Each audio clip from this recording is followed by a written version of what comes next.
غزہ میں صہیونی فوج کے ہاتھوں فلسطینیوں کا قتل عام جاری ہے۔ دنیا بھر میں اسرائیل کے خلاف مزید نفرت بڑھ گئی ہے اور بولیوپا نے اسرائیل سے سفارتی تعلقات ختم کر دیے ہیں۔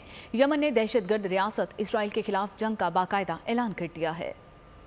غزہ میں صہیونی فوج کی وحشیانہ کارروائیاں عالمی امن داؤ پر لگانے والے اسرائیل کے خلاف دنیا بھر میں شدید غم و غصہ۔ بولیویا نے دہشت گرد ریاست اسرائیل کے ساتھ سفارتی تعلقات ختم کر دیے۔ یمن کے حوثیوں کا اسرائیل پر حملوں کا اعلان۔ غزہ میں اسرائیلی حملے جاری رہے تو ہم بھی حملے کریں گے، یمن کے فوجی سربراہ نے خبردار کر دیا۔ سعودی وزارت خارجہ نے غزہ میں انسانی تباہی کا ذمہ دار اسرائیل اور عالمی برادری کو ٹھہرا دیا۔ کہا کہ اسرائیل مسلسل عالمی قوانین کی دھجیاں اڑا رہا ہے، غزہ پر حملے بند کرنے پر زور دیا۔ امریکہ نے سابق وزیر خارجہ جیک لیو کو اسرائیل کا نیا سفیر مقرر کر دیا۔ غزہ میں اسرائیل جنگی جرائم کا مرتکب ہو رہا ہے۔ اردن کے وزیر خارجہ کی جبالیہ کیمپ پر حملے کی شدید مذمت۔ اردن کے شاہ عبداللہ نے امریکی صدر جو بائیڈن کو ٹیلی فون کر کے غزہ میں فوری جنگ بندی کا مطالبہ کیا۔